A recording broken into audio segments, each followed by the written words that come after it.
Un honor para el Colegio de la Frontera Norte contar con la presencia de dos académicos sumamente destacados del país, Agustín Escobar, tal vez de las personas más reconocidas y expertas en el tema de migración internacional en México, ya con muchos años en este tema, y responsable de este proyecto que hoy se presenta aquí, de un diálogo binacional sobre migrantes mexicanos en Estados Unidos y México. Hemos tenido como institución la oportunidad de haber contribuido a la maduración de este proyecto. Hoy nos enfocaremos al tema de salud y en ese sentido, pues uno de los responsables de esta parte del diálogo binacional, pues es Miguel Ángel González Bloch, un también ya compañero, amigo, colega de muchos años también del Colegio de la Frontera Norte, un experto, investigador del Instituto Nacional de Salud Pública. Creo que precisamente uno de los temas cruciales, de los temas más cruciales en el tema de vulnerabilidad de la población migrante y también de los descendientes de mexicanos en Estados Unidos y de los que están regresando, es precisamente el tema de salud. Pues es un honor contar con ustedes aquí, y el Colegio de la Frontera Norte pues contribuirá con los comentarios tanto de la doctora Silvia Mejía, directora del Departamento de Estudios de Población, y de otra investigadora destacada también del departamento, que es Yetza Bojorges. Vamos a seguir este orden. Primero se presentará el estudio en general por parte del doctor Agustín Escobar, el capítulo de salud por parte del doctor Miguel Ángel González Bloch. Luego vendrán los comentarios sobre el tema de salud, tanto de Silvia como de Yetza, y finalmente yo cerraré con comentarios generales sobre el proyecto. Entonces, muchas gracias a todos por su presencia. Bienvenidos, Agustín y Miguel Ángel. Pues te dejo, Agustín, ahora sí que el piso. Muchas gracias, René, y muchas gracias al COLEF. No se me olvida que con apoyo de ustedes hicimos una primera reunión en 2011 en la Ciudad de México todavía, y en 2012 tuvimos probablemente la mejor reunión de discusión de avances del proyecto en mayo de 2012 aquí en el COLEF. Entonces, muchas gracias. Lo que estamos presentando hoy es el reporte final y una versión muy avanzada del capítulo sobre salud del estudio binacional sobre migrantes mexicanos en Estados Unidos y en México. Lo llamamos binacional por su arquitectura, no es que tenga en esta ocasión un patrocinio oficial de los dos gobiernos decidido, como sí lo tuvo en 1995-96 el primero de ellos, sino porque de lo que se trata es de reunir a expertos temáticos en cada uno de los capítulos de los dos países y de llegar a acuerdos sobre los cambios y la situación actual de la población migrante. Este estudio tiene tres cambios de enfoque respecto de estudios anteriores. El primero es que analizamos el retorno, la población retornada a México y la población inmigrante a México con la misma atención con la que analizamos la población de migrantes mexicanos en Estados Unidos. El segundo lugar es consecuencia directa de esto, y es que entonces, ¿cuál es la responsabilidad del gobierno de México y cuál es la política pública de México para atender a esta población de retorno?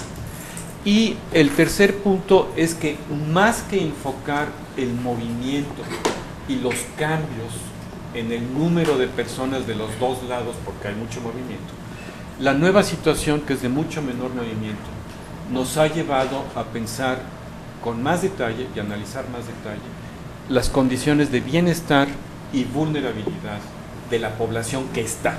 Es decir, nos enfrentamos ahora más que antes a dos poblaciones que son más estables que las que teníamos antes, tanto en Estados Unidos como en México. Y la idea es que sus condiciones de vida, de trabajo y de acceso a programas sociales son lo que interesa y lo que debería ser objeto de política pública. Entonces, estos son los tres cambios de enfoque respecto de estudios anteriores. En Estados Unidos la distancia en el bienestar social entre estos migrantes y el resto de la población es muy fuerte. En México no tanto, ustedes nos dirán, pero ciertamente hay motivo para preocuparse en la atención que están recibiendo estas personas. No quiero hablar más de la introducción, sino ir directamente a la presentación. Y ¿cuál será? Sí. Muy bien. Bueno, este es el tuyo. Sí, pero perdón, no sé si deberían haber colocado la tuya, ¿verdad? Pero si ¿Quieres empezar tú? No, ahorita la cambié. No te iba a decir Ya si está, quieres. ya estuvo. Ahí va, a ver. Sí. Muy bien. Bueno, somos 28 investigadores, aquí hay una lista más o menos rápida de quiénes son. Estos son los investigadores en demografía, en empleo, en educación tuvimos un equipo muy grande de los dos países, en salud, que es lo que ahora vamos a enfatizar, en temor e inseguridad, a lo que ahora están llamando seguridad humana y las condiciones de vida bajo la inseguridad, programas sociales y migración, y finalmente política, donde esperamos tener una última contribución en estos meses. Bueno, empezamos con dinámica demográfica, y tal vez lo principal que hay que decir en este tema es que, a pesar, aquí en esta gráfica lo que hay que ver es la línea negra, que es la situación o los cambios en la migración tal como creemos que han ocurrido, según la información más reciente, y ustedes pueden ver que hay un desplome impresionante de la migración México-Estados Unidos a partir más o menos de 2007-2008. Y el resto de las líneas son las proyecciones que teníamos a principios de la década de los años 2000, de este siglo. Como ustedes pueden ver, las proyecciones coincidían en que iba a haber un alentamiento muy gradual de la migración, pero lo que sucedió, por el contrario, fue una caída drastiquísima. Esto no quiere decir que no pueda volver a crecer la migración en algún momento, hay que decirlo. Muchas personas están diciendo que esto ya es historia, que no va a volver a suceder, quién sabe, no hay que decirlo. Pero ciertamente no se predijo de manera sistemática, a pesar de que teníamos ciertos antecedentes para pensar que podía suceder. Al caer tanto la movilidad, lo que crece en Estados Unidos es la estabilidad de la población. En el año 2000, solo 37% de la población tenía más de 15 años viviendo en Estados Unidos, de la población mexicana en Estados Unidos. Y en el año 2010 ya es prácticamente 52%. O sea, crece esto de manera extremadamente importante. Y en México lo que crece es la población de retorno, de 230,000 personas que reportan haber vivido en Estados Unidos 5 años antes, en el año 2000, a 980,000 personas que reportan haber vivido en Estados Unidos 5 años antes. Esta es una cifra simplificada. En el análisis demográfico se pueden sacar cifras distintas. Por ejemplo, si a esto le sumamos los llamados migrantes intercensales, es decir, los que se fueron de México menos de 5 años antes del momento de la entrevista y volvieron, aquellos que tienen de ciclo más corto, que estamos llamando circulares en este caso, pues esa cantidad todavía crece.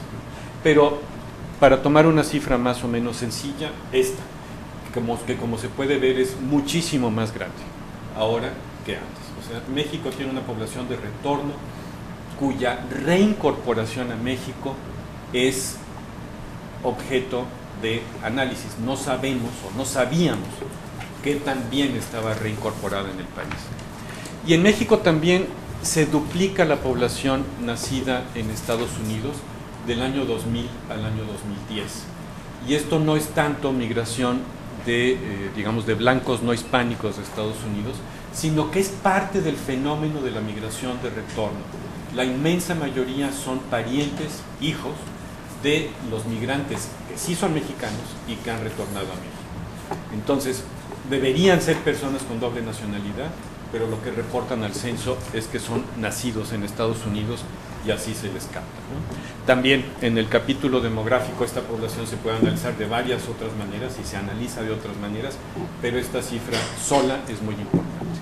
Y la presencia de esta población en la frontera es la más importante de todas. Es decir, ni siquiera la zona tradicional tiene tantos nacidos en Estados Unidos como la zona fronteriza. La mayor parte de ellos, por cierto, muy chiquitos, menores de 5 años.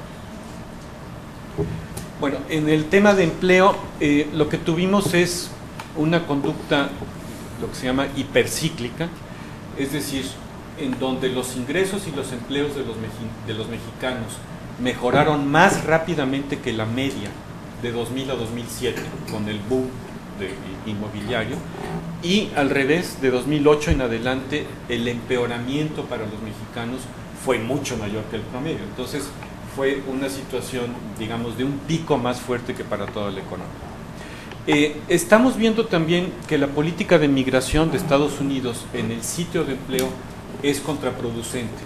Contrariamente a lo que pensamos, la mayor parte de quienes quedan excluidos del empleo porque hay una inspección en el empleo, en el sitio del empleo en Estados Unidos, o hay la amenaza de una inspección, que es cuando se les despide, la mayor parte de ellos no huye corriendo a México, trata de quedarse en Estados Unidos, pero lo que podemos ver es que su siguiente empleo es más inseguro, es peor, tiene menos prestaciones sociales o ninguna, y con ello su pobreza se agudiza y la condición de vida de sus hijos empeora, con lo cual la movilidad social de sus hijos a su vez queda más comprometida. Entonces, su participación plena en la sociedad de Estados Unidos se reduce.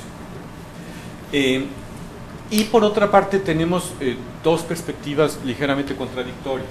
A diferencia de lo que se predecía en el año 2000, el tipo de empleos que ocupan los mexicanos en Estados Unidos no se cree que vaya a crecer rápidamente en Estados Unidos en esta década. Sin embargo, y esto tiene mucho que ver con la forma en que la Oficina de Estadísticas del Empleo hace sus predicciones en Estados Unidos.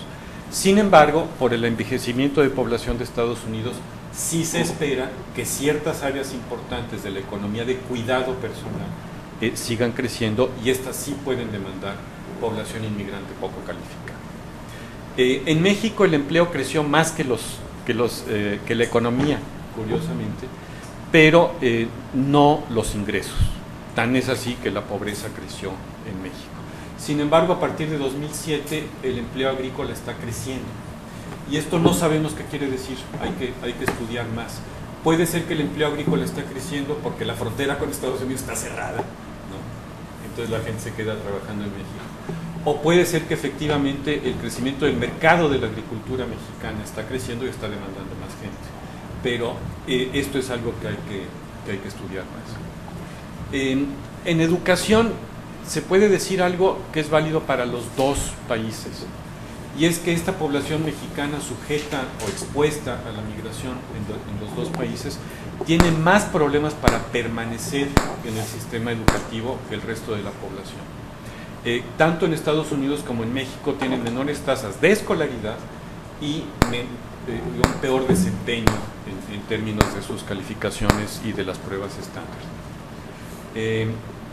Y aquí tenemos el resultado de una regresión para la población adolescente de 14 a 18 años, que es para México esta.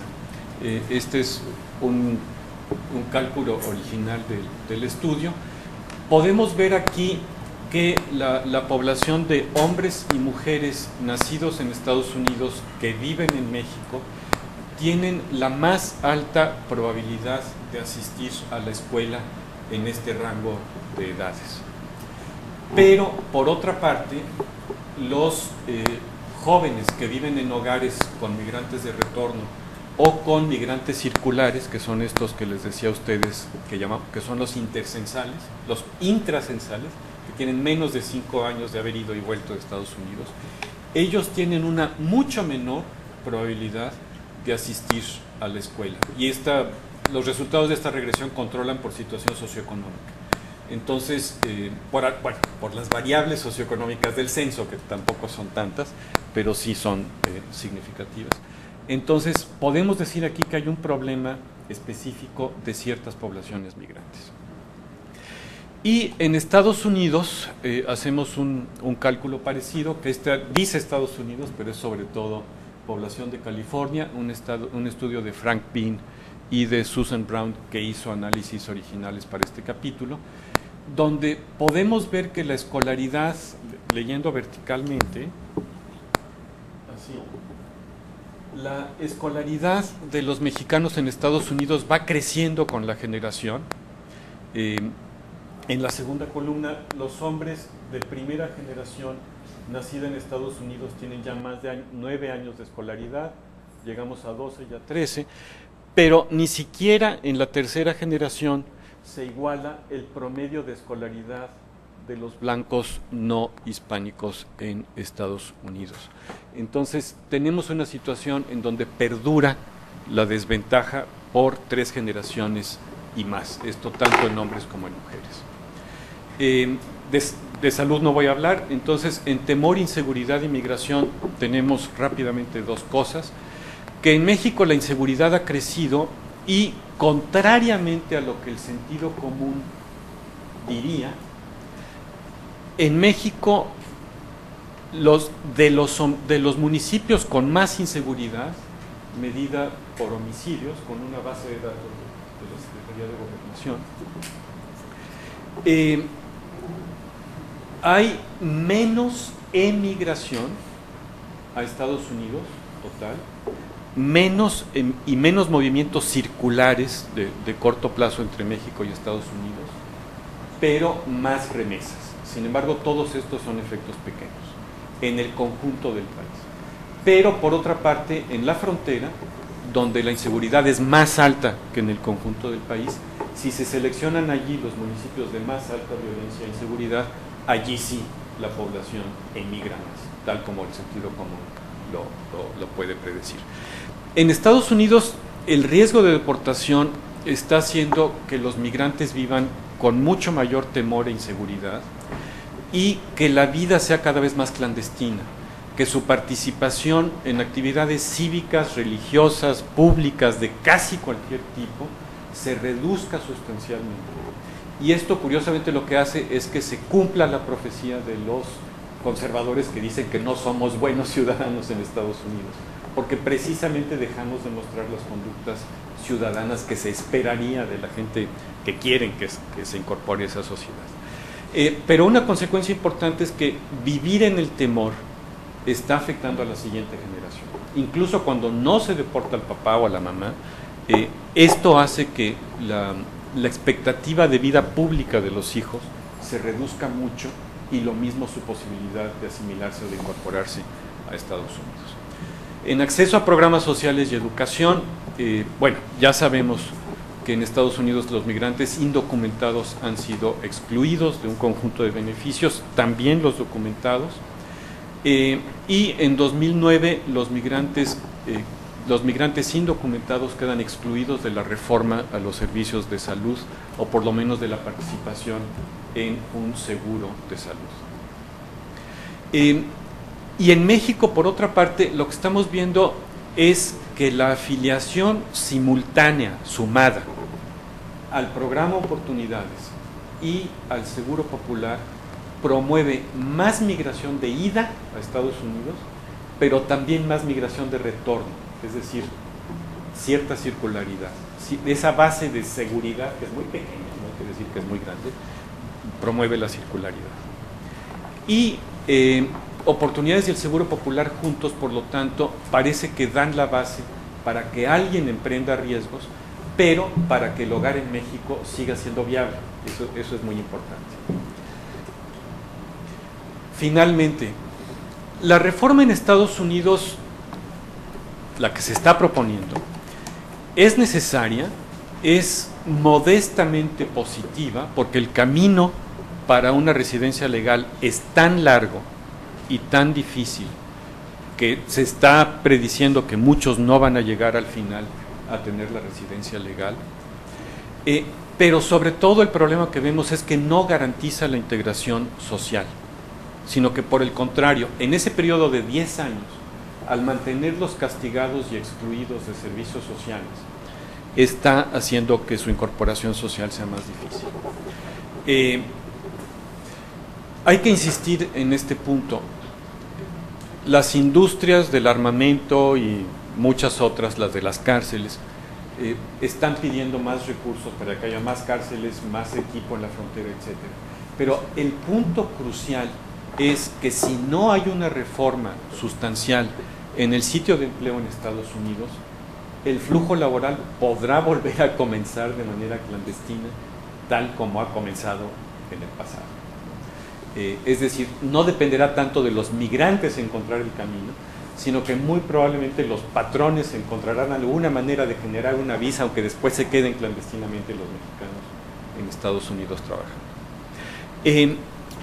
No hay un mecanismo de consulta binacional vivo en este momento entre Estados Unidos y México. La última reunión de la Comisión Binacional tuvo lugar en 2005-2006 de manera oficial.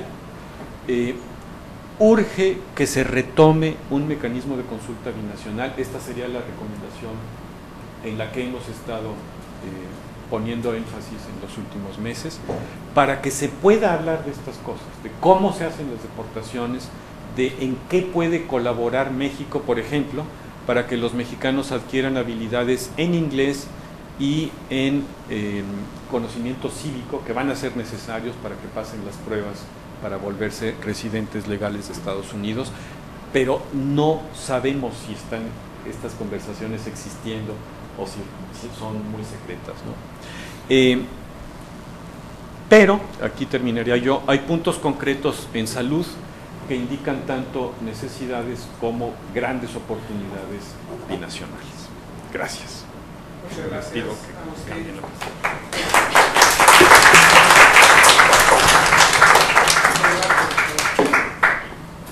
Bien, pues muy buenas tardes. Me da un enorme gusto estar aquí de nuevo en el colegio, ver aquí a amigas y amigos de muchos años. Muchas gracias, Donatiu, René, por la invitación. Y gracias también, Agustín, por habernos invitado a este equipo que consiste en Nelly Salgado, la doctora Nelly Salgado del Instituto Nacional de Salud Pública, Fernando Ríos Mena, de la Universidad de Colorado en Boulder, un servidor del Instituto Nacional, y Rebeca Wong, de la Universidad de Texas. Como ya se mostró, tanto Fernando como Rebeca hicieron la parte de Estados Unidos y Nelly y yo la de México. Nelly sobre todo enfocando en lo que es la parte de necesidades de salud y un servidor en lo que es la respuesta social organizada. Entonces, pues es un equipo interdisciplinario que maneja áreas de especialidad que por lo tanto yo no soy el especialista. Espero que las preguntas y comentarios se las llevo con todo gusto a los demás colegas. No voy a responder. Trataremos de responder de la mejor forma, sin lugar a dudas.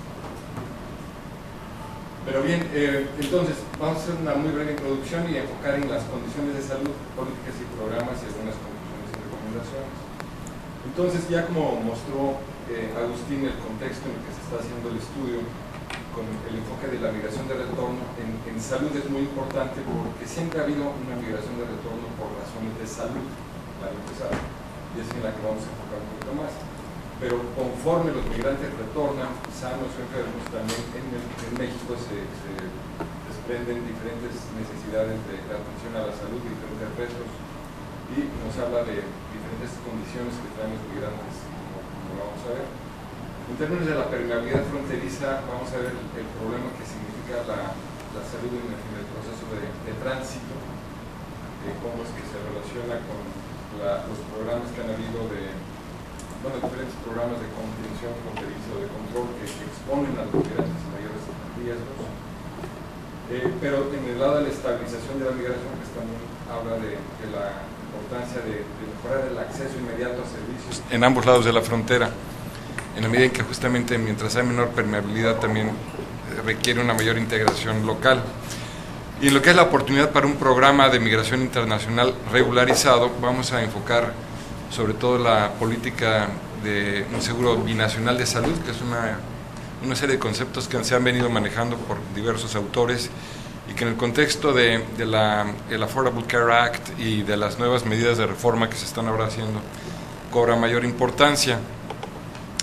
Y el tema de la volatilidad económica, que como bien dijo Agustín, pues nada nos dice que no se vaya a incrementar nuevamente la migración o que las condiciones puedan cambiar muy rápidamente en función de las coyunturas, que pues, hoy en día sabemos que vivimos en un mundo mucho más inestable, difícil de predecir.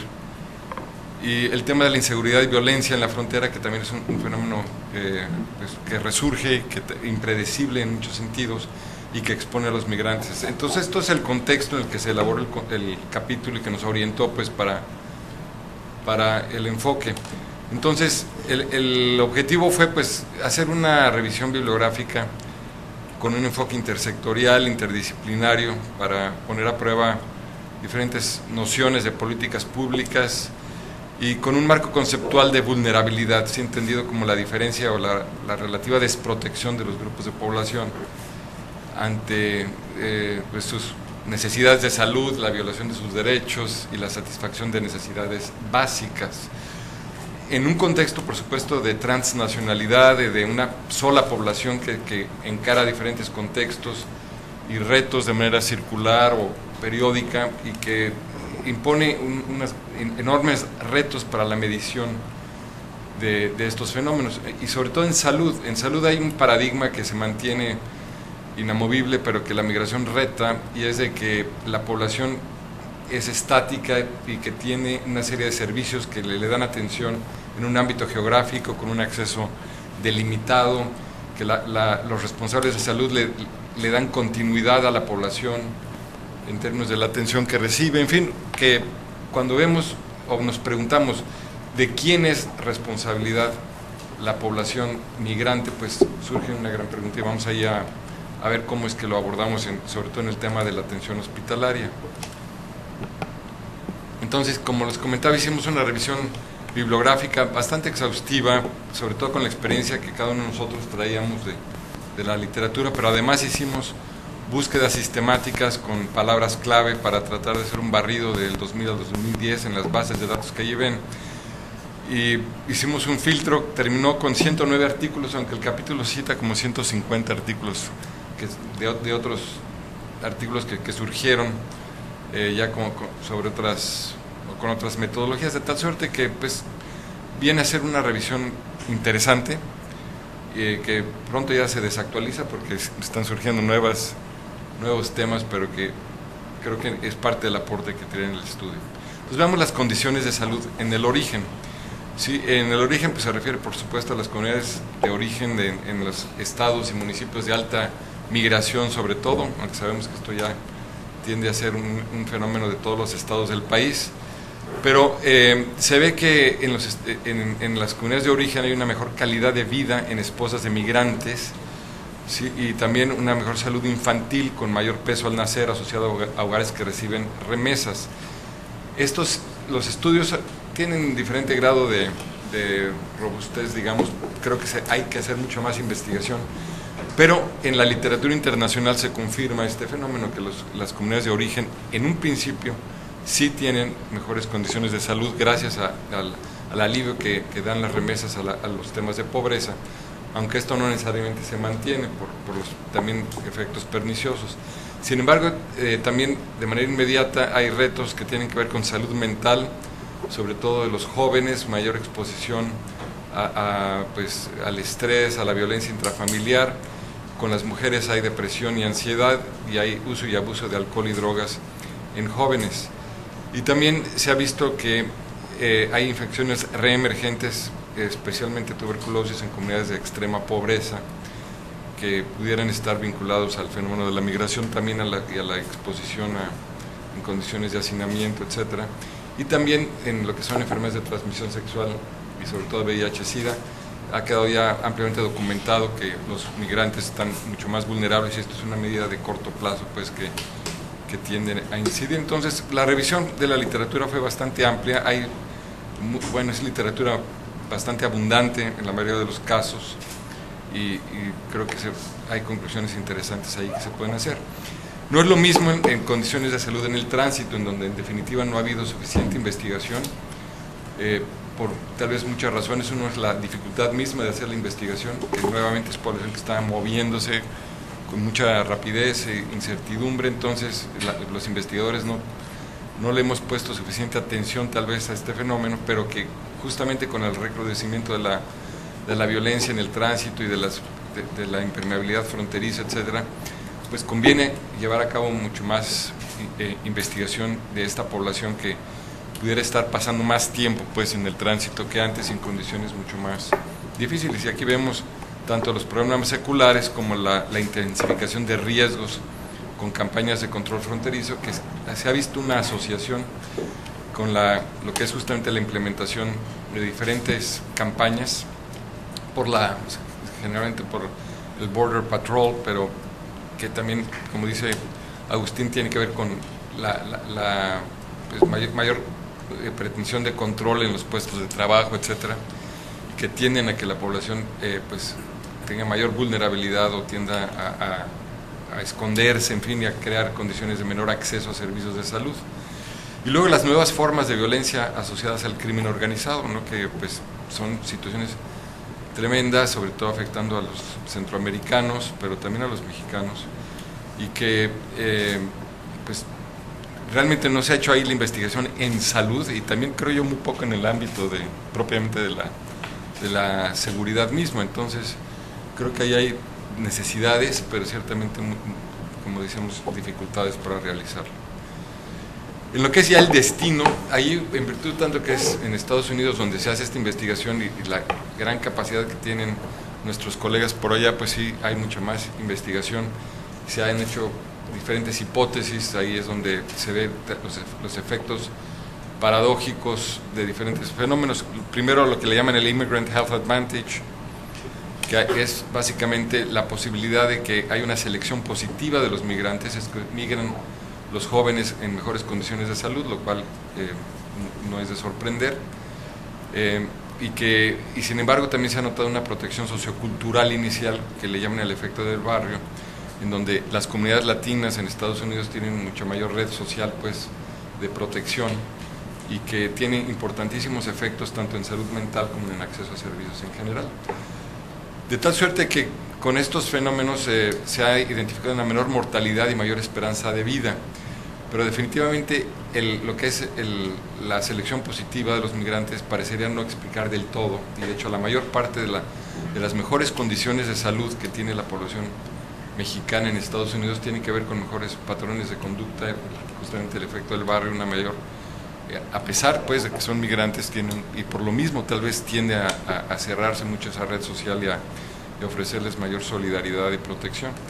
De tal suerte que pues se ha notado con bastante claridad menor prevalencia de hipertensión, cáncer, obesidad y tabaquismo, entre otras, que algunas son enfermedades crónicas o riesgos de enfermedades crónicas, que hoy en día es el principal problema de salud tanto en México como en Estados Unidos, y eso llama la atención. Pero hay enfermedades de mayor prevalencia también, como son las enfermedades mentales, que ya se dijo estaban en el origen pero también en el destino, la diabetes, que sigue siendo más prevalente entre los mexicanos, aún los de reciente ingreso, HIV, accidentes ocupacionales y la discapacidad en edad avanzada. Vamos a ver ahorita algunos datos al respecto, pero antes, los que ya tienen mayor tiempo, que se exponen por supuesto a la aculturación negativa, fenómeno también muy estudiado, en donde año con año se va viendo que hay cambios en la dieta, consumo de alcohol y tabaco, que tiende a igualar, digamos, los factores de riesgo y por lo tanto a manifestar problemas de salud. Y un incremento en diabetes todavía mayor, en hipertensión arterial y cáncer, y progresivamente una disminución de la esperanza de vida, lo cual pues es realmente preocupante.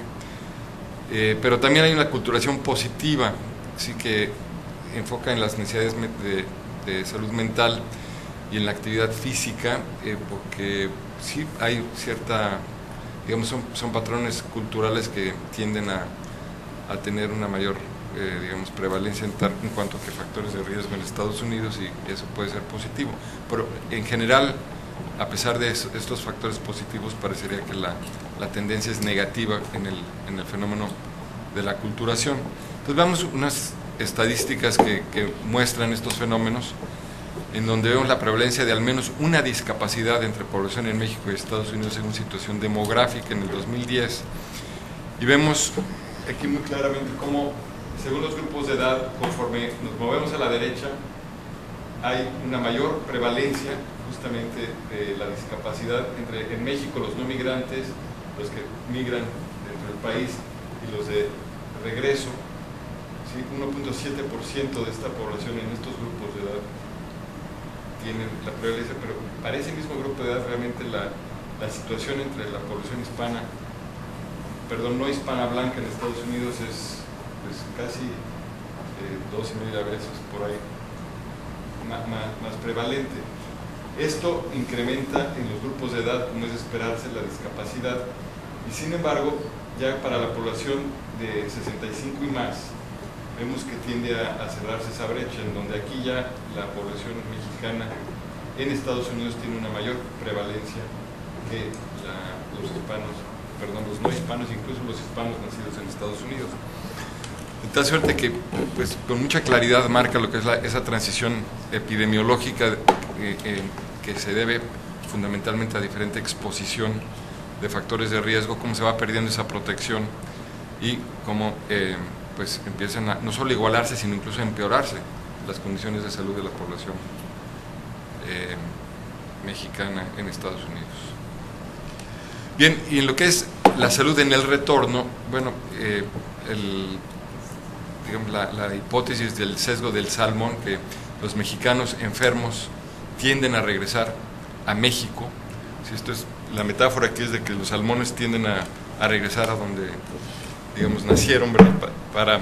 Bueno, ahí sí se reproducen y ahí sí mueren, ¿verdad? O sea, la metáfora no es del todo completa, pero ciertamente es el fenómeno. Aquí lo que se quiere establecer es que, en efecto, los mexicanos enfermos van a tender a regresar, y esto se confirma. Hemos hecho ya algunas otras investigaciones que dejan ver la repatriación de los mexicanos enfermos, que en virtud de la falta de acceso a servicios en Estados Unidos, sí es una causa pues muy clara para que esto se verifique. Aún así, no explica del todo el que la población mexicana esté en general más sana en Estados Unidos, porque estos son los migrantes recientes los que muestran pues ese fenómeno. Van a ser más bien migrantes de mayor tiempo los que tienden a regresar con enfermedades. Y vemos que ya en el retorno los mexicanos son ligeramente menos saludables que los que no emigraron, lo cual tiende a confirmar esto, pero también menos saludables que los que permanecen en Estados Unidos. O sea que se confirma pues todo este fenómeno, lo cual deja ver la importante responsabilidad que se tiene en México, ¿no? Para pues dar atención y sobre todo fomentar desde México la atención primaria preventiva en Estados Unidos, para que este fenómeno pues, no se dé de esa manera, sino que, digo, está bien que los mexicanos quieran regresar, por supuesto, esto es algo que hay que alentar, pero que regresemos con mejor salud y con capital humano pues más listo para seguir contribuyendo, ¿no? Sin lugar a dudas. Pasando ahora a políticas, programas y el acceso a los servicios de salud. Entonces, lo que, bueno, todos sabemos es las diferencias en el acceso al seguro médico. Y esto es un fenómeno clave en Estados Unidos porque es el país del mundo con los servicios de salud más caros. Esto es, el país gasta 17% del Producto Interno Bruto en atención a la salud, y de un Producto Interno Bruto de los más elevados del mundo, que deja ver que accesar a ese sistema sin un seguro médico pues sí es realmente difícil y potencialmente catastrófico. De tal suerte que el seguro médico se convierte en la principal prestación social para Estados Unidos, sin lugar a dudas. O sea, uno se debe preocupar antes de tener seguro médico. Si ya va a estar más de 2 semanas en Estados Unidos, ya está uno con riesgos de gasto catastrófico por una atención primaria. Ya nos va a costar al menos $150 nada más media hora de contacto, y eso sin contar los análisis que inmediatamente nos piden, etcétera, ¿no? Entonces, el seguro médico es fundamental, y aquí vemos justamente diferencias abismales en lo que es el seguro médico. tanto en México como en Estados Unidos, y afectando sobre todo a los migrantes. Entonces, viendo aquí la población de 65 y más, que es para la que realmente el seguro médico es sobre todo fundamental, vemos que los no migrantes y los migrantes domésticos en México tienen, una falta de cobertura menor que los que regresan, ¿sí? O sea, 51.3 es carencia, pues, son los que no tienen seguro médico, y lo cual Agustín ya mencionaba, y no deja de ser preocupante porque regresan al país y se encuentran sobre todo con desprotección. Esto se ve a lo largo de todos los grupos de edad. Ahora, en Estados Unidos, los que nacen en México y no son ciudadanos, ¿sí? 20% carecen, contra solo 0.2% de los hispanos, porque ellos ya tienen acceso a Medicare, lo cual pues les da una cobertura muy amplia y completa. O sea que es abismal, pero esta diferencia también en todos los demás grupos es más grande, porque justamente estos seguramente son los mexicanos que ya tienen acceso a Medicare porque han ganado ciudadanía y derechos, pero los que no tienen, que justamente hasta el 75% sin seguro de salud en estos grupos de edad, lo cual deja ver la enorme desprotección en la que se tiene, y comparando pues con el grupo blanco no hispano, pues tenemos solamente 19%, de tal suerte que pues son diferencias abismales, insisto, en la principal prestación social para la cual debería tenerse protección. Ahora, aquí vemos el cambio entre el 2000 y el 2010, pasando por 2005, en el acceso a seguro médico, que en Estados Unidos, que son las láminas, el panel de abajo, prácticamente no se ha cambiado o ha decrecido. Ya Agustín hacía referencia a la crisis económica del 2009, la crisis, digamos, que se dispara por la cuestión hipotecaria, en donde vemos que hay ligeros decrementos, sobre todo para la población nacida en México, del 40 al 35%, o del 74 al 71% entre la población afroamericana, o del 84 al 81%. De tal suerte que sí es algo mayor el cambio entre los nacidos en México, pero esto parecería ser un fenómeno económico general, pues el de se pierde el acceso a los empleos mediante los cuales se tiene el acceso a los servicios de salud. Ahora, en el panel superior aquí en México, por el contrario, vemos que hay incrementos, sobre todo debidos al seguro popular, en lo que pues anuncia pues una cobertura mayor en lo que son no migrantes o migrantes internos y los migrantes internacionales. Decíamos que todavía entre ellos es menor la cobertura que los demás, pero es entre los que se duplicó prácticamente con el seguro popular el acceso al seguro médico. De tal suerte que es alentador esa lámina en términos del esfuerzo que se está haciendo en México, aunque vamos a ver que todavía es digamos, limitado el beneficio que se tiene del seguro popular propiamente. Entonces, ya he comentado la mayor parte de esto, pero el acceso pues a servicios médicos es consecuencia del bajo nivel socioeconómico, del menor capital social y económico, ¿sí? En términos del capital social hablamos justamente del acceso a vía redes sociales y todo esto a los servicios que se requieran, la falta de documentación que si bien no impone una barrera formal, sí la impone desde el punto de vista del temor del que se hablaba antes.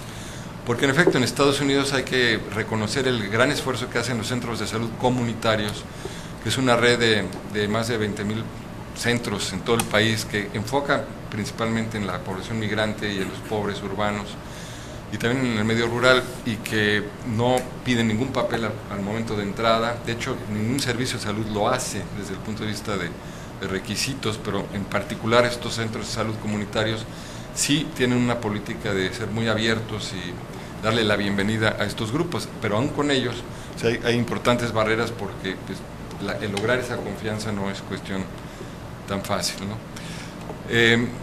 El trabajo informal es una parte muy importante porque por ley los trabajadores en Estados Unidos tienen la protección de riesgos ocupacionales vía el organismo OSHA, que pues les da una garantía de financiamiento pero aquellos que están en el sector informal, pues los patrones no tienen ese amparo y dejan en la desprotección a los trabajadores. Sin embargo, los que sí lo tienen, ahí es muy interesante porque es el único seguro de salud que le permite al migrante continuar atendiéndose en su país de origen, en concreto en México. Entonces cada vez hay más, aunque siguen siendo todavía pocos, pero cada vez está creciendo más los servicios de salud en México que atienden a población que sufre accidentes en Estados Unidos, pero que OSHA les va a seguir pagando no importa dónde esté el proveedor. Y eso es pues una fuente de financiamiento que hemos visto que no es suficientemente aprovechada por el Seguro Popular o el IMSS, porque ellos están atendiendo muchas veces a población que pudo haber tenido esta protección y que no le están reclamando. Y desde el punto de vista del apoyo consular que da México a los connacionales que se accidentan, sí hay tiende a haber una asesoría legal al migrante para que pues se asegure de que se pueda cubrir con ese derecho, pero generalmente llega tarde porque ya se le pregunta si tiene esta cobertura una vez que sucedió el accidente, y la capacidad de los consulados pues para alertar a los trabajadores de que procuren esta protección pues sí es baja, ¿no? Y bueno, ya hablamos de la no elegibilidad de los programas sociales y gubernamentales, pero esto en particular ahora hay que hablarlo en el contexto del Affordable Care Act y de las nuevas medidas de aseguramiento, porque en el Affordable Care Act pues los no documentados no tienen ningún acceso a los subsidios federales que se van a dar vía las alianzas para la adquisición de los seguros médicos, de tal suerte que quedan desprotegidos, pero aún los que son de reciente, legalización en Estados Unidos, tienen que esperar 5 años para tener el acceso a Medicaid, que es la protección para los que están abajo del nivel de pobreza. De tal suerte que sigue habiendo huecos muy importantes, y en el marco de la legalización ahora, estamos viendo, y todavía yo no tengo los datos, pero Agustín ya creo que algo mencionó y me ha comentado de que pues según las provisiones que están ahora considerándose, van a pasar todavía hasta más de 10 años, ¿verdad?, para que los migrantes eventualmente tengan acceso a estos servicios. De tal suerte que pues sigue siendo un gran problema y abre pues la necesidad de oportunidad de una mayor colaboración binacional. Ahora, hay una larga historia de programas y políticas con un enfoque binacional. En el 43 con la oficina de campo de la OPS, que enfoca, nace justamente a raíz de una experiencia de un desastre natural en Matamoros, cuando hay un ciclón pues y que se ve la necesidad de la acción conjunta, pero que se ha convertido en una oficina que regula y fomenta la colaboración o interacción entre las autoridades de salud locales en ambos lados de la frontera, y que pues entre ellas pues son realmente son los héroes pues de la historia, no tanto la OPS, son los que aseguran que haya un apoyo binacional efectivo y que, para beneficio de ambos países, pero cabe mencionar en la experiencia que yo tuve acá, que analizábamos esos fenómenos, fundamentalmente tiende a establecer una especie de contención epidemiológica, ¿no?, para Estados Unidos, en la medida en que sobre todo enfocan en programas de infectocontagiosos y menos en lo que son enfermedades crónicas y otros temas. Pero decíamos que los héroes de la historia son las autoridades locales, y estas son justamente las que se agrupan en torno a la Asociación México-Estados Unidos de Salud Fronteriza, que son la forma en que tienen para establecer reuniones binacionales de manera efectiva. Y ya con el Tratado de Libre Comercio ha habido un mucho mayor interés en la participación intergubernamental. En el 90, ahí está fuera de orden, pero el programa IMSS Migrantes estableció un seguro de salud para la familia que nunca realmente logró una cobertura interesante. Fue promovido por sindicatos agrícolas en Estados Unidos que hicieron un lobby con el IMSS, pero requería un pago importante, solo prestaba servicios en el lado mexicano. Los trabajadores, más bien las familias de los trabajadores agrícolas, nunca tenían el acceso necesario a las unidades médicas familiares. En fin, una serie de factores que se combinan pues para que este programa en realidad nunca haya avanzado, a pesar de que nominalmente todavía existe. Luego la Comisión de Salud Fronteriza México-Estados Unidos, que pues retoma en el año 2000 un mayor nivel de interés, sobre todo de los gobernadores estatales, para vigilar digamos, la salud. Y luego en el 2001 la Iniciativa de Salud de las Américas, que establece la Semana Binacional de Salud, que es un esfuerzo que arranca con la Universidad de California, fundaciones que empiezan a alentar un mayor diálogo y que no solo incluye un foro de política, sino también una serie de actividades en las principales ciudades americanas en donde se abren, digamos, las instituciones y una especie de feria de salud que permite mejorar. En fin, lo que aquí hay que enfatizar es que falta, creo yo, todavía una participación mucho más marcada del gobierno federal, el cual vemos acá en términos del Programa Nacional de Salud, en donde se habla de un programa para la salud del migrante, pero que pues, todavía ha sido muy poco financiado, realmente ofrece beneficios que creo que podrían incrementarse, pero me salto porque ya lo mencioné lo demás, pero lo que es los programas de ventanillas de salud y lo que es la repatriación de connacionales enfermos, que lo de ventanillas de salud creo que es una actividad esencial, tiene que estar allí, porque los consulados ciertamente ven un tráfico importante de connacionales que van a buscar su pasaporte, su tarjeta, etcétera. Entonces, pues son programas importantes. Bien, vamos viendo el enfoque en el retorno. Así que nuevamente decíamos lo que es lo de mayor interés acá, y vemos que a través de la frontera, y múltiples estudios lo han documentado, hay un gran interés pues en la búsqueda de servicios en México por razones culturales, económicas, de acceso, etcétera. Hay múltiples estudios, pues dejan ver 250,000 cruces mensuales de San Diego y Tijuana a esta frontera por razones de salud, sobre todo a buscar medicinas, pero pues no dejan ser triviales. Y en otros estudios que hemos hecho ya sobre lo que es la utilización hospitalaria en México, hicimos encuestas en la mayor parte de los hospitales en los estados de alta migración. Detectamos que 2.100 migrantes se atienden por año, al menos fue el caso en 2008, principalmente en hospitales públicos. En la frontera son 3.400, principalmente en privados, y solicitan otro tipo de atención.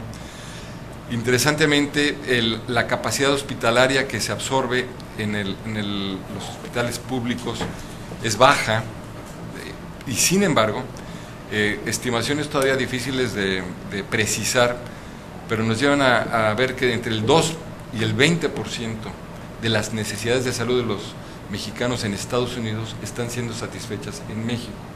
¿Por qué esa tan amplia variación? Pues porque depende de los supuestos que utilicemos justamente para asignar la responsabilidad de los hospitales en México, si no es fácil. Entonces, en el primer criterio estamos incluyendo a todos los mexicanos que, bueno, digamos, los mexicanos en Estados Unidos que tienen una migración reciente, sin menos de 10 años, y vemos las tasas de hospitalización que tienen en Estados Unidos y en México en función de los datos de encuesta, pero 20% lo sería si incluimos aquellos que mandan remesas, ¿sí? Que no son todos, en fin. Dependiendo de los supuestos que se utilicen, identificamos esas coberturas. En cualquier caso, ahora en la medida en que los mexicanos empiecen a lograr la legalización vía las nuevas medidas, pero no el acceso a servicios de salud, vamos a ver que estas cifras incrementan, porque ya pueden con facilidad cruzar la frontera para atender sus necesidades de salud y hacerlo con recursos más eficientes. Ahora, muy importante es la utilización de las remesas en salud en México. O sea, ha habido diferentes estimaciones, y estoy aquí enfocando bien dos estudios. Uno que enfocó con una econometría de la Encuesta Nacional de Ocupación y Empleo, ya termino, que lleva, según ellos, 31% de la remesa se utiliza en salud. Un estudio que ya hicimos con un equipo en Los Ángeles, y donde se le pregunta directamente a quien manda la remesa sobre cuánto de esa remesa utilizan en salud, nos indica que es 24.8%. Si todavía son estimaciones, digamos, poco precisas, hay que tomarlas con mucha flexibilidad, pero en definitiva son cantidades muy importantes. Proyectando esta del 24.8, pues viene siendo 0.52 del PIB nacional, 8% del gasto total en salud, 17% del gasto privado, y la mayor parte de esa remesa se gasta privadamente. Y equivale al total del seguro popular, de tal suerte que si se lograra canalizar ese flujo de remesas por un prepago, esto es un seguro de salud, pues podría venir a fortalecer de manera muy importante la disposición de servicios, y esto creo que justamente a la luz de las nuevas reformas tiene muchísima importancia.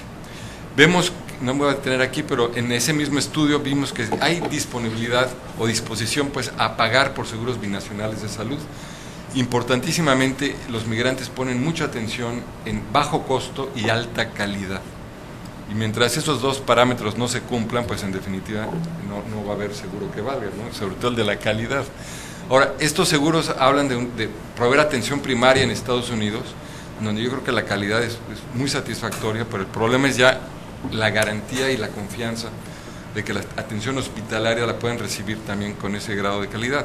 Esto habla, entonces ya me voy a las conclusiones y recomendaciones, pues habla de la importancia de estrechar esos vínculos entre los proveedores y las políticas en el ámbito binacional, sobre todo sabiendo o reconociendo pues las condiciones de salud que hablan de la importancia que tengamos en México para apoyarlos, mejorar todavía más la cobertura de salud en México y pues mejorar también nuestras bases de información para poder hacer realidad estos programas. Realmente no es trivial el plantear, vamos a hacer redes binacionales. En fin, todas estas recomendaciones, dependen de una base de información objetiva, robusta, bien enfocada, con la cual los decisores pueden realmente tomar acciones. Entonces, reconoce esa complejidad, ¿no?, de los flujos, de las demandas, de las interacciones de una sola población, el mejorar la prevención y atención de enfermedades crónicas y mentales, que no ha sido el foco, como decíamos, sobre todo en lo que son los programas transfronterizos, ha sido más bien un enfoque en enfermedades infectocontagiosas. Y luego el poder formular políticas de amplio alcance y visión, amplio alcance en cuanto a que sean realmente binacionales. Es un alcance que pocas políticas en el mundo tienen, pero que en México y Estados Unidos, con el tema salud y en virtud de la importante población que se tiene, pues debemos de ser pioneros a nivel mundial de cómo se pueden hacer políticas realmente integradas que beneficien a todos y que de esta manera podamos pues dar respuestas a lo que va a ser seguramente un fenómeno que va a continuar con muchas complejidades. Pues muchas gracias. Muchas gracias. Muchas gracias a Miguel Ángel, y damos paso entonces a los comentarios de Silvia primero, luego Yetza. Bueno, pues muy contenta de que me hayan vuelto a invitar. Estuve participando en la reunión del 2012, la reunión en donde se hicieron algunas recomendaciones al capítulo, recomendaciones que efectivamente están reflejadas en esta última presentación. Y bueno, señalar que ha sido pues muy interesante leerlo y tener toda la visión que ofrece un tema tan complicado y tan multifactorialmente determinado como es la salud de los migrantes. Yo me voy a permitir leer mi comentario en aras de no dejar por fuera nada de lo que hubiera querido o que quise dejar plasmado, y hacer algunas anotaciones también al final sobre algunos puntos que creo que vale la pena reconsiderar y considerar para futuras investigaciones. El capítulo representa un aporte a la comprensión de este fenómeno complejo y multifactorialmente determinado que es la salud del migrante. Su análisis desde la óptica de la vulnerabilidad constituye un acierto que obliga a mirar tanto la dimensión estructural como la temporal y por supuesto a su interacción. Lo anterior se articula muy bien con el análisis de la migración como proceso, dejando claro el carácter dinámico que adquiere la salud del migrante, integrando dentro de esta óptica los diversos factores que van moldeando y cambiando su estado. Para la comprensión del fenómeno, el capítulo hace algo que es muy importante, y es evitar el análisis temporal a partir de una mirada secuencial lineal, que algo que Miguel mencionaba al principio. donde una etapa sucede a la otra de manera independiente. Más bien lo que hace es plantear una interrelación permanente entre los factores relevantes de cada una de estas etapas. En su desarrollo, el capítulo toca temas de gran complejidad como son los determinantes sociales de la salud en las comunidades de origen, a la vez que las analiza estas condiciones en función de la evolución que se establecen en ellas por efecto de la migración misma, y ahí es donde se menciona el impacto positivo en las condiciones materiales y el impacto negativo en las condiciones emocionales y sociales de los hogares, que conforman un círculo complejo de retroalimentación constante y cambiante. El análisis de la salud del migrante durante el trayecto desde la comunidad de origen hasta la llegada a su destino se aborda desde el tema de la migración en tránsito, donde de manera importante son los patrones de movilidad regular o irregular, la migración documentada o indocumentada, los que en últimas van a determinar en gran parte las condiciones de salud en esta etapa. A pesar de la selectividad positiva entre los que migran, que es un dato interesante, la incertidumbre sobre su futuro se convierte en una fuente de estrés emocional, ocasionando que su salud mental sea una fuerte vulnerabilidad individual, que los hace aún más vulnerables en condiciones de estrés ambiental generado por la frecuente violación de los derechos humanos a la que están expuestos en su tránsito. Sin dejar de lado obviamente los riesgos de salud propios de la experiencia migratoria en condiciones adversas y con un bajo acceso a los servicios de salud que caracterizan este tránsito. La comprensión de la salud del migrante en su destino es abordado también desde la óptica de proceso, donde el estado de salud parece pasar por diferentes etapas. Una etapa inicial de mejor salud, seguida de una disminución de la salud asociada a la duración de la estancia y a la asimilación a la cultura, y posteriormente una etapa de menor mortalidad. Factores individuales, sociales y culturales son considerados para entender cómo las acciones de un individuo están dirigidas a estructurar su bienestar físico y mental, el cual muchas veces no alcanza el equilibrio deseado. Su historia de salud personal, sus creencias culturales, sus experiencias adversas durante el viaje parecen quedar en suspenso mientras opera el periodo de adaptación. Para algunos teóricos que han trabajado el tema de familia y salud, como Slutsky, este es un periodo de compensación donde el estrés de la migración y el impacto acumulado de la experiencia no se expresa negativamente en el estado de salud. Por el contrario, el migrante presenta una conducta altamente eficiente y orientada a la solución de problemas. Sin embargo, la asimilación de los migrantes a la cultura y en particular a los hábitos alimenticios menos saludables, además de los problemas de acceso a los servicios de salud, son algunos factores responsables de esta nueva etapa en la salud del migrante. Vale la pena señalar que también existen otros factores que vienen inmersos en la cultura del migrante, como el idioma, la religión y las creencias de salud, que se convierten muchas veces en barreras para la prevención y tratamiento de las distintas condiciones de salud. En el retorno de los migrantes se plantea una desventaja en la salud, particularmente característica en los adultos mayores, quienes regresan con peor salud y mayores niveles de discapacidad. En este proceso de retorno, la intención para regresar parece ser fundamental para la salud. Por una parte, el retorno forzado tendrá como tal un impacto negativo sobre la salud mental y las conductas de riesgo para la salud física, además de limitaciones en el acceso a los servicios de salud claramente descritas en el capítulo.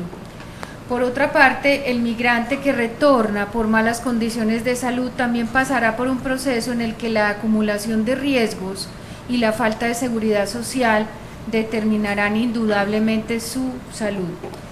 Finalmente, quiero mencionar que la integración de las distintas publicaciones sobre el tema que se ha hecho en este capítulo de manera tan acertada señala algunas limitaciones que se convierten en oportunidades de investigación al mostrar los vacíos de información que existen. Dentro de estas posibles rutas de investigación quisiera señalar la importancia del proceso de decisión de migrar y su relación con el estado de salud del migrante. Sabemos que existen regiones mexicanas con un alto nivel de movilidad geográfica, una condición que se ha ido asimilando a su cultura a través de normas y estilos de vida que tendrán una influencia en las intenciones para migrar, en las redes sociales de apoyo, en las habilidades de afrontamiento de los migrantes y por ende en las condiciones de salud durante el proceso.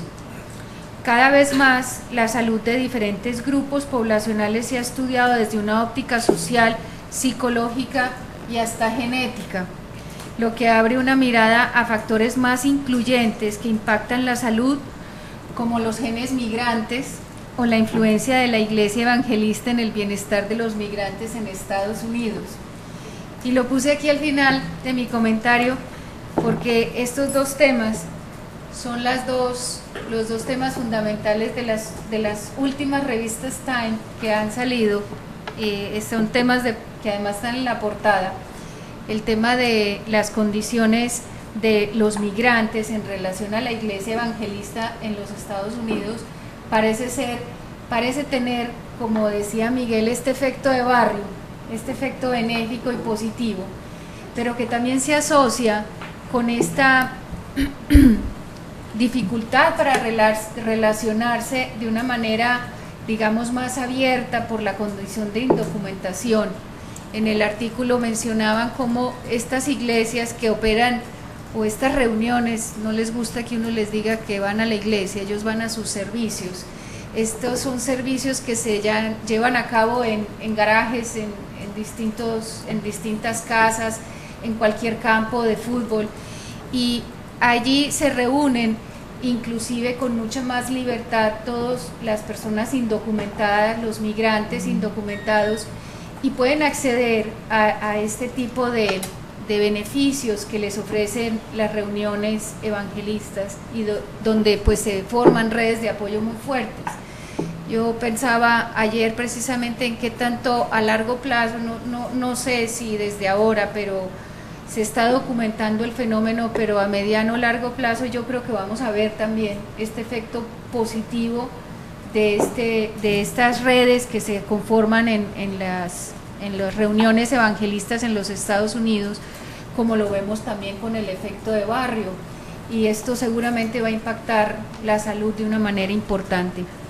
Y el otro artículo, ese sí está en la última revista Times, que se llama, cuyo tema es En búsqueda de la felicidad.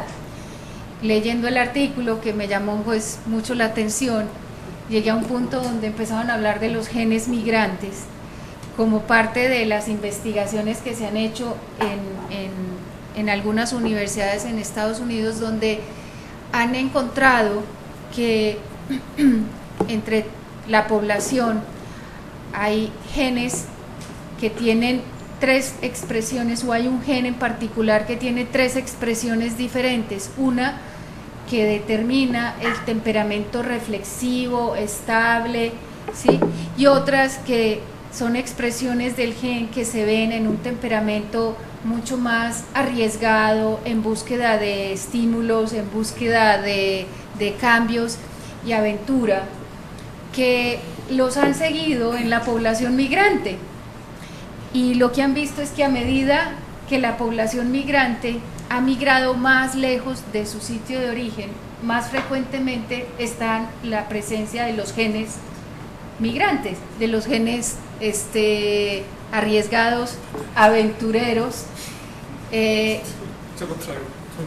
mientras que es la población que se queda en donde más aparece el gen reflexivo, estable, y así sucesivamente. Obviamente esta es una mirada muy reduccionista del tema tan complejo que es la migración, pero hasta eso hemos llegado en la investigación, y pues no sería raro que en un tiempo, y lo puse al mismo nivel del impacto que tienen las iglesias evangelistas en la salud probablemente de los migrantes, como la concepción de una genética que subyace a la conducta de migrar y que probablemente también subyace a muchas expresiones de salud en esta población. Muchas gracias. Muchas gracias, Silvia. Gracias. Yo me tengo que mandar a checar pronto. Ya tengo una excusa más. Es incurable. Por favor. Bueno, pues primero muchas gracias por la invitación a René, Agustín, a Miguel Ángel de comentar este capítulo. Lo leí con muchísimo interés, me parece una aportación muy importante. Y una de las cosas que me gustó fue retomar el modelo de los migrantes en el lugar de origen, tránsito, destino y retorno, y sobre todo el énfasis en el retorno. Cuando hace más o menos 6 años hicimos un ejercicio similar con Nelly Salgado, recuerdo muy bien que encontramos gran cantidad de literatura sobre los migrantes en el lugar de destinos en Estados Unidos, un poco acerca del tránsito, prácticamente nada acerca del lugar de origen y menos aún acerca del retorno. O sea, el retorno en ese momento parece que no era un asunto que preocupara demasiado a la comunidad científica, ¿no? Creo que lo poco que encontramos fueron trabajos acerca justamente de adultos mayores, de esta situación como de especie de jubilación de los migrantes cuando regresan a sus lugares de origen y todos los problemas psicológicos, familiares y demás que van encontrando, ¿no? Entonces me parece pues muy importante esta nueva visión en la que el retorno ya se volvió un tema fundamental y central en la salud de los migrantes. Creo que una de las virtudes del capítulo es que nos invita a pensar, a tener un montón de curiosidades nuevas, de ideas nuevas, de cosas que sería interesante investigar. Y en ese sentido creo que nos hace ver lo importante que es desagregar a los migrantes. O sea, no considerarlos como un bloque ni siquiera en estos diferentes pasos de su tránsito, sino considerar las diferentes características que puede haber, por ejemplo, entre menores de edad y mayores de edad, o sea, personas que migran siendo menores de edad o que migran siendo mayores de edad, incluso entre los menores de edad en las diferentes etapas del desarrollo y el diferente impacto psicológico que eso podría tener. Las diferencias entre migrantes hombres y mujeres, obviamente, entre migrantes que vienen de zonas rurales y que vienen de zonas urbanas, con todas las experiencias diferentes en la vida que eso puede implicar. Pero una que me gustaría resaltar, bueno, porque particularmente se ha vuelto interesante para mí en los últimos tiempos, es la diferencia entre los migrantes que regresan, de acuerdo a las razones por las que regresan, que es algo que ya Silvia ha comentado un poco, ¿no? La diferencia entre un migrante que es deportado o repatriado por alguna razón y un migrante que vuelve a México de una manera relativamente voluntaria, digamos. Entonces, hemos estado haciendo algunas exploraciones en ese sentido y, por ejemplo, en este asunto de la cobertura en seguridad en salud, estábamos encontrando que efectivamente más o menos la mitad de los migrantes que regresan no tienen ningún tipo de cobertura en México, pero entre los migrantes que fueron deportados o devueltos por la patrulla fronteriza, eso asciende casi al 70%. O sea, dentro de este grupo vulnerable es un grupo particularmente vulnerable, ¿no? Hemos encontrado diferencias en algunos indicadores de salud general y de salud mental, entonces pienso que es un tema muy importante y en ese sentido creo que la información que nos da, por ejemplo, la EMIF es fundamental para estar mapeando la situación de esos migrantes al momento que entran de regreso a México y pienso, y esta sería más bien un mensaje para Donatio que ya no está, pero que es muy importante que se mantenga dentro del EMIF el módulo de salud y no solo que se mantenga, sino que se mejore y se haga más complejo, ¿no? Porque, por ejemplo, los indicadores de cobertura en salud que tenemos o de uso de servicios de salud pues son limitados para hacer el nivel de desagregación que requeriríamos. Entonces, necesitamos nuevas fuentes para explorar este fenómeno. Otro aspecto a considerar en esto es que muy probablemente una de las razones por las que no se encuentra mucha literatura sobre los migrantes en el lugar de origen y de retorno, que es México, es justamente que la mayor parte de la investigación se produce en Estados Unidos, siguiendo las lógicas y necesidades que tienen las instituciones financiadoras allá, incluyendo, por ejemplo, este tema de las enfermedades infecciosas, ¿no? De ver a los migrantes como vectores de la enfermedad y buscar maneras de proteger a la población de Estados Unidos de estos vectores, ¿no? Entonces creo que en ese sentido los investigadores mexicanos tenemos una responsabilidad muy importante de documentar la situación desde nuestro punto de vista y atendiendo a las necesidades de nosotros como país. Y nuevamente en este sentido, el hecho de la migración de retorno pues implica retos para los sistemas de salud, retos para las comunidades que reciben a los migrantes, retos para los servicios educativos, para el empleo, etc. Entonces, creo que sí es un tema muy importante de investigar.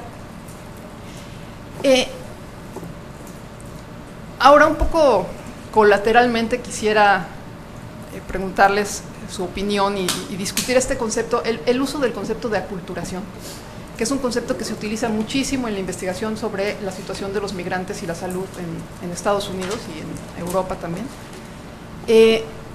y que yo creo que tiene el defecto de poner mucho el énfasis en la condición individual de los migrantes, como si la decisión de cambiar de comer frijoles a comer hamburguesas fuera una decisión individual, y independientemente de que efectivamente el pasar de comer frijoles a comer hamburguesas tiene ciertos efectos en la salud, creo que usar el concepto de aculturación es una limitación de esos estudios, dejando incluso de lado la manera en que suelen medir la aculturación, ¿no?, que es tremendamente simplista, pero aún así, simplemente basar las investigaciones en el concepto de aculturación a mí me parece que es una limitación importante de muchos estudios. Entonces, bueno, para finalizar, simplemente felicitarlos, decirles que qué bueno que trabajaron este documento y que pues es una gran invitación para todos los demás para empezar a producir investigaciones acerca de estos temas. Gracias. Muchas gracias.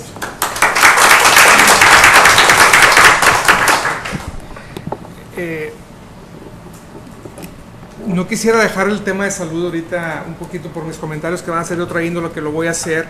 Sí me gustaría tal vez el espacio tanto de Miguel Ángel y de Agustín ahorita para reaccionar a los comentarios tanto de Silvia como de Yetza, y también recibir algunas preguntas del público, y luego yo voy a ligar con algunos comentarios a todo lo demás. Agustín, ¿quisieras comentar algo? Bueno, muy brevemente, la revisión de bibliografía que se hizo fue muy amplia, en su momento probablemente la más amplia sobre el tema. Pero yo creo que en adelante lo que viene es un trabajo técnico, actuarial y pues de lobby, ¿no? Porque sí tenemos una población cuyas condiciones de salud están cambiando, están empeorando, no únicamente por la situación económica, sino por el envejecimiento que se está dando de la población en los dos lados de la frontera, y donde por lo tanto los costos por venir seguramente van a ser peores. Entonces, si no hay un acuerdo, una estrategia binacional de manejar las necesidades de esta población, seguramente las condiciones de pobreza de las familias relacionadas con estos migrantes van a empeorar mucho. Digo, en Estados Unidos claramente, por todo lo que hemos dicho, de que no van a estar incorporados a estos beneficios durante algún tiempo por lo menos. Y en México, pues porque la falta de previsión también está haciendo que sus condiciones empeoren. Entonces, sí motiva esto, digamos, estar llamando la atención, no una llamada de atención, sino una serie de acciones que tengan sentido y consecuencias sobre los sistemas de salud y sobre acuerdos en los sistemas de salud. No es la primera vez que decimos que hay que hablar de esto. Otras personas, Miguel Ángel y otras personas, lo han estado diciendo durante 15 años. Pero ciertamente el alcance de todos los programas, me acuerdo de Ida Dávila, es muy chiquito, es extremadamente modesto. No estamos hablando de iniciativas a nivel de población. Son programas que deberían llamarse pilotos, los que ha habido en términos binacionales. Entonces, sí es hora de saber cuáles son los diseños que funcionan y ampliarlo y presionar para que esto suceda. De otra manera, la solución va a ser totalmente antieconómica y las condiciones de bienestar mucho peores. Miguel Ángel.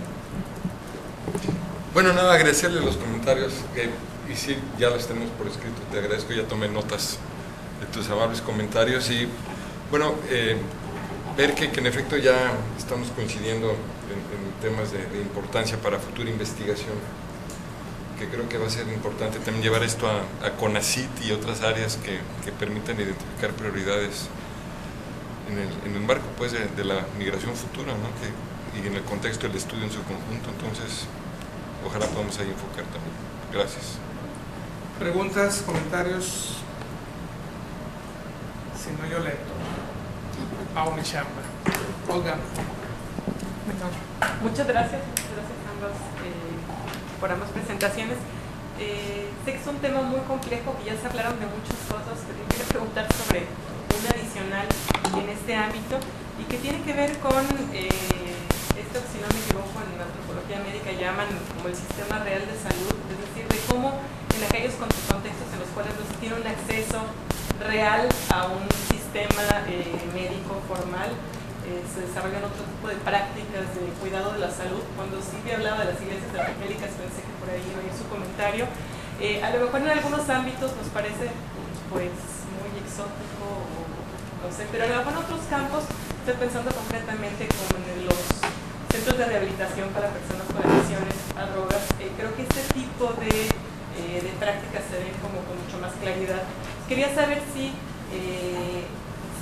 digamos, esta búsqueda de acceso a través de medios alternativos a la protección a la salud es algo que de alguna manera se esté trabajando, si está presente en el trabajo que ha presentado, pues hay alguna pista en este camino.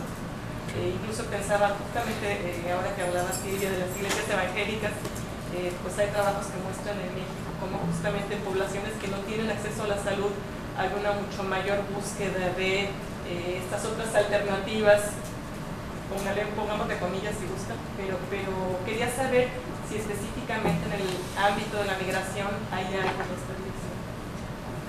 Muy bien. Bueno, yo creo que ese enfoque que planteas de sistemas reales pues requiere también una investigación apropiada para dar cuenta en su totalidad, en la complejidad que esto significa. No creo que hayan habido así estudios que tengan la escala y el enfoque necesario para dar cuenta de ellos, pero múltiples estudios y dejan ver cuál es la utilización de los recursos de salud no oficiales, llamémoslo, entre los migrantes, y se sabe que sí hay una utilización muy importante de herbolaria en Estados Unidos. 80% según un dato de los migrantes encuestados en este fue nuestro estudio que hicimos entre 1.300 migrantes en Los Ángeles. 80% de ellos decían utilizar con frecuencia la herbolaria. No podemos comparar esto con otras poblaciones, pero pudiera ser que es más importante porque son medicamentos no controlados que se pueden accesar. Cristina seguramente sabe mucho más de esos temas, ¿verdad? Pero también en el lado mexicano lo que sorprende es cómo es que la remesa y la situación de migración más bien milita en contra de los sistemas más tradicionales de salud, porque la tendencia es más bien a comprar medicamentos de farmacias, sobre todo genéricos, que están cada vez más disponibles y que sabemos que la remesa se dedica la mayor parte justamente a la compra de ese tipo de medicamentos. Entonces, eso habla de una creciente dependencia del médico privado, quien no necesariamente va a ser la mejor prescripción en general o manejo de la enfermedad por los incentivos perversos que existen, ¿no? En cuanto a que encuentran familias pues desmembradas o donde falta la cabeza del hogar o que tienen situaciones apremiantes, pero con dinero de remesas. Y esa es una combinación ideal para abusar, ¿no? Entonces, es difícil hablar de esto a veces con los médicos porque ellos dicen, no, nosotros siempre estamos haciendo el bien, pero entre hacer el muy bien y el bien hay diferencias importantes. Sí. Gracias, Miguel Ángel. ¿Alguna otra pregunta? Si quieres, sobre el punto de Olga, nada más para comentarte. Perdón. Bueno. Adelante. Okay. En otro diálogo migratorio, que es el de México-Centroamérica, una de las analistas centroamericanas de la migración a través de México dice que el médico de los migrantes centroamericanos es el doctor Sim, porque no te pide papeles, ningún papel, y te da una consulta casi gratis y puedes comprar un medicamento barato, y que no hay nada comparable a nivel institucional, ¿no? Pero eso no es herbolaria, pero es una forma real de atender la salud. Quién sabe si resolver el problema. Sí. No. Bueno, ahora sí voy a hacer un poco mi labor de comentarista general. Yo digo, el reto que tuvo aquí Agustín y el equipo, bueno, los que fueron los líderes del equipo del diálogo binacional, es cómo retomar y la oportunidad que representa el vivir una coyuntura histórica como la que se está viviendo en el tema migratorio. O sea, no es fácil traerte una estructura que de alguna manera pues se practicó, sobre todo en el famoso estudio binacional de los años 80, de tener a gente experta, tanto del área política como del área académica, en una discusión binacional y tratar de aportar nuevos ingredientes a entender lo que está pasando y a las implicaciones políticas de lo que eso conlleva. Y yo creo que en general se mezclan las dos circunstancias en la propia elaboración de las recomendaciones y del discurso del estudio. Es decir, de qué manera puedes trascender lo común, o sea, de cómo seguir documentando lo que ya sabemos de las diferencias, por ejemplo, en la vulnerabilidad o en la salud de los migrantes, de las limitaciones que tenemos históricas en la investigación para hacer comparación adecuada entre los diferentes grupos de la población migrante, o de los que se quedaron en algún momento dado acá, o en el paso se quedaron en el destino, en este caso en los Estados Unidos. Es decir, creo que el estudio tiene esa contribución importante general de seguir retomando los temas que han sido constantes en la discusión binacional sobre la educación, sobre la salud, sobre el empleo. Evidentemente hay una coyuntura muy bien apuntada, con dos temas realmente, no voy a decir novedosos. Uno, el haber orientado mucho el trabajo al retorno de migrantes, que evidentemente, o sea, como se mencionó aquí, no había sido abordado plenamente en otro tipo de estudios, y el deterioro de las condiciones tanto económicas y sociales en los Estados Unidos después del 2007. El reto que para mí, y ahorita viéndolo un poquito más desde afuera, es que en qué sentido todavía este documento tiene la oportunidad de construir un discurso político alternativo. Y en ese sentido yo quiero orientar un poco más en la discusión. Es decir, el hecho de que vivamos este momento de coyuntura histórica, que no sepamos con claridad qué es lo que sigue, que los flujos están a niveles tan bajos, que el retorno está presente, que hay una inseguridad en la frontera, que es muy difícil y sobre todo se va a volver mucho más complicado cruzar. ¿Qué significa el reto político binacional que tenemos los mexicanos con los Estados Unidos? Y yo creo que ahí evidentemente es muy rica el rescatar la comisión bilateral, binacional para la discusión de estos temas, pero yo creo que también la oportunidad de construir un discurso político de que la reforma es positiva, que estas condiciones también te permiten tener un diálogo que no se podía dar en el pasado, cuando te reclamaban que había 250,000 mexicanos cruzando, 300,000 cada año y fijando la residencia en Estados Unidos. Es decir, hay una oportunidad en los propios acontecimientos entre el cambio demográfico de la migración y las condiciones de deterioro que te permite construir estas circunstancias políticas. Y yo creo que ahí, por lo menos mi recomendación en general a la presentación del estudio, es que pudieran irse con un poquito más de ¿cómo podría llamar?, de atrevimiento político. Creo que creo que es tímido el documento en ese sentido, dada la riqueza de lo que tienen, repito, por la coyuntura y por tener este grupo de investigación. Creo que sigue siendo el corte de recomendaciones muy, muy tradicional, y yo creo que sí hay una oportunidad de parte de ustedes de que esto sí permite, o sea, construir un nuevo diálogo, no nada más porque ya existió en el pasado, sino porque hay unas circunstancias completamente distintas a las del pasado, que ahora sí es posible construirlo de manera mucho más seria y mucho más formal. Hay una parte que yo no había tenido la oportunidad de ver con detalle, que me preocupa del documento, también tengo que decirlo aquí, es el punto 2.4, que dice que el flujo migratorio de retorno no ha aumentado. ¡Wow! Eso es muy delicado de decirlo. Por lo menos sabemos que hasta el 2010 sí aumentó. Y luego parece un poquito medio confuso, lo que ha cambiado es que los retornados permanecen en México. Entonces, por lo menos a un lector aventurado en esto, pues a ver, no entendí, ¿verdad? O sea, no retornaron, pero sí están aquí, pero se han quedado más tiempo. Entonces, yo creo que esa parte es confusa. Tú has presentado datos aquí el día de hoy sobre estos números del retorno de mexicanos cuando hablas bueno, dónde estaban en el 2005 y dónde estaban en el 2010. Y yo creo que esa parte habría que afinarla porque podría ser realmente confuso. Y luego apelan a los datos de la ENOE, que también pues tiene limitaciones importantes en ese sentido de realmente captar bien lo que es el retorno. Entonces, no sabemos qué ha pasado después del 2010 porque no tenemos ninguna fuente seria en hogares que pregunte directamente de migrantes si continúa el retorno o no.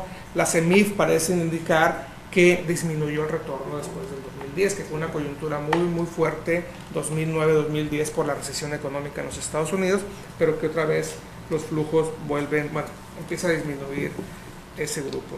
Y ya nada más para terminar, hablando de estos atrevimientos políticos, si uno ve la presentación que hoy excelente hizo Miguel Ángel, pues es evidente que hay si bien no hay un diseño en la revisión y en la discusión de carácter causal, pues es muy evidente que si se van positivamente seleccionados de la población mexicana y regresan en condiciones, pues el acceso a los servicios de salud en Estados Unidos juegan un papel importantísimo, acceso en general, pero también la calidad en el caso del retorno de México. Entonces, el apuntarlo de esa manera mucho más clara, creo que está puesta en el documento. Creo que probablemente también quieren ser cuidadosos en no decir pues, que esto es causal, pero para cualquier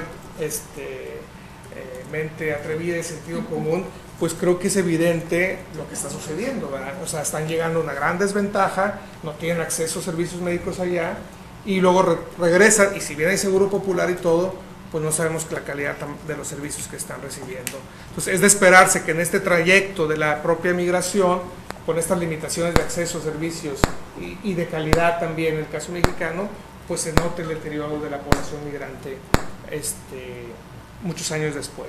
En general, esos son mis comentarios, los quiero realmente felicitar. Para mí ha sido muy importante que para mí creo que alguien como Agustín sea todavía hoy en día, a pesar de los desalientos, que pueda haber un promotor de diálogos binacionales, o sea, de poder juntar a expertos de ambos lados, porque la verdad hay desánimo, o sea, es decir, la verdad no se escucha en ambos lados de la frontera, la investigación es distinta, los intereses también son distintos, y no se diga ya a nivel de carácter de los gobiernos o política, donde el diálogo es inexistente en el tema migratorio, reaccionando más a coyunturas, pero no con una visión de largo plazo de cómo solventar un problema que no vaya a desaparecer por más seguridad, por más muros, por más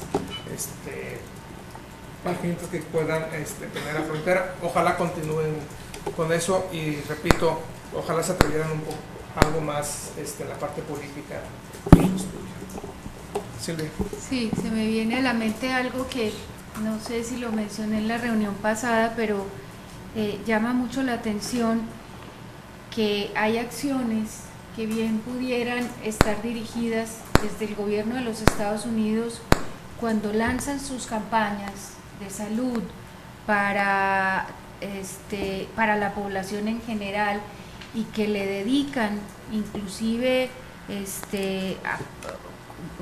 una buena parte del dinero a llegar a la población hispana, pero no tienen el resultado esperado, que la acción también vaya encaminada a incluir estos elementos culturales que muchas veces limitan el que la población hispana haga uso de los servicios que en estas campañas se ofrecen, o sea, servicios preventivos principalmente, pero el caso, creo que lo había yo mencionado antes, es el caso de la artritis como una condición que ha sido estudiada en la población hispana en los Estados Unidos como una condición bastante fuerte, que probablemente es la que está relacionada con estos altos niveles de discapacidad con los que regresan los mexicanos, los migrantes, porque pues la discapacidad por movilidad es una de las más importantes y bueno, entre comillas la más discapacitante. Entonces, lo que la investigación que yo estuve revisando sobre este tema señalaba que gran parte de las acciones preventivas, aún dirigidas a población hispana, no tenían el resultado que tenían en la población no hispana blanca, dado que hasta les ponían en sus puertas la información y los invitaban a participar y no participaban. Yo creo que ahí hay un trabajo de integración de la población mexicana a las campañas a través de la comprensión de las cuestiones de cultura que limitan el que el mexicano participe. El idioma, la religión, inclusive hay aspectos culturales de creencias y de sistema de creencias que se perpetúan e inclusive probablemente se arraigan más en estos grupos más cerrados de los migrantes mexicanos, donde estas campañas no penetran, no llegan a la población, ¿sí? Es como que se protegen a partir de todo su sistema de creencias culturales de que estas campañas o de que este tipo de estrategias logre un efecto. ¿Comentarios? Bueno, muchas gracias por el comentario general. Bueno, muchas gracias por todos los comentarios. Este énfasis, este ángulo en el que los antropólogos podríamos, yo creo que, trabajar mucho, es uno que creo que no le pusimos particular atención en el estudio, pero ciertamente podríamos retomarlo, hay que pensarlo, hay que hacerlo popular. Me parece que promete, porque sí tendemos a decir, el problema es que la política los está excluyendo así de bloque, pero muchas veces no es cierto, muchas veces hay intentos organizados de llegar a ellos, y esos intentos pueden estar fallando por otras razones, y después queremos culparlos otra vez de que es su política la que no lo hace. Ciertamente cometemos ese error. Como decía Miguel Ángel, hay centros de salud comunitarios, dijiste 20,000, sí, que tienen políticas específicas, ¿no? de llegar a las personas independientemente de su identificación, documentación, lo que sea. Y también tenemos que reconocer que eso está bien, porque sería también, digamos, muy ingenuo pensar que pueden cambiar las cosas sin recurrir a ese enorme capital de acciones que ya está. Entonces, sí, de acuerdo, hay que tomar en cuenta estas políticas y tratar de apoyar con conocimiento que a lo mejor no están ellos usando para llegar a sus fines. Sí, creo que respecto al comentario de René, creo que lo dijiste de manera muy clara. Es una idea que tenemos, pero no es algo que estemos haciendo en este momento. Es una circunstancia muy particular la que ha sucedido, y sin que digamos que ya se acabó la migración, pero no había sucedido esto. Y que vuelva a suceder el fenómeno de migración absolutamente masiva, pues ahora se estima en 750,000 la pérdida de población, el saldo migratorio negativo, nada más del año 2000, me parece haber sido el pico. Y de jóvenes, además de jóvenes capaces, de jóvenes selectos en términos de salud, posiblemente en términos ya de educación, porque ya no es tan rural la migración como era antes. Esto ya no es una actitud, ni siquiera una política correcta de México, sino una actitud correcta de México. Y ahora la reincorporación es otro problema y otra circunstancia y otra oportunidad que puede manejarse y no está manejando. Entonces, sí queremos trabajar sobre eso, y hay que encontrar la manera de decirlo con muchísima claridad. Ese es el otro grupo cultural al que hay que llegar. Si uno es de los mexicanos en general, el otro es el de los funcionarios y legisladores. Y eso no lo hemos hecho suficientemente ya con resultados. ¿Algún otro comentario? Adelante, por favor. Buenas tardes ya. Nada más es una inquietud que me surge sobre igual esta migración de retorno y que en México también tiene dificultades de acceso a la salud por la falta también de documentos y que termina pues ya sea en centros de rehabilitación aquí en México o que termina viviendo en la calle, ¿no? Que es un gran volumen. Para Tijuana no sé la cifra, pero en Ensenada anda alrededor de, como es también población flujo, alrededor de 2.500 personas al año. Y eso que es muy marginal el problema en Ensenada, ¿no? Entonces no sé si también en el estudio se contempla alguna forma de registrar este otro tipo de migrante. ¿Estás hablando de personas de con bloque. adicciones o de un grupo más este migrante de retorno que no tiene apoyos en la zona de la frontera y que tampoco tiene acceso a salud por falta de documentos. Sí lo estamos diciendo, pero yo no, bueno, en el capítulo no se toma en cuenta esta región con resultados específicos de investigación, por lo menos en el texto final, pero yo creo que es algo que tiene que analizarse mucho más, totalmente de acuerdo. Perdón, ¿cómo te llamas para poner tu comentario bajo tu nombre? Perdón, mi nombre es Gloria Galaviz. Bueno, pues si no hay ninguna otra pregunta o comentario, pues muchas gracias a todos, a los presentadores, a los comentaristas. Vamos a disfrutar el bonito día que parece ser que seguirá con nosotros por un buen rato hoy. Pues muchas gracias a todos, de verdad. Gracias. Sí. Gracias. Muchas gracias.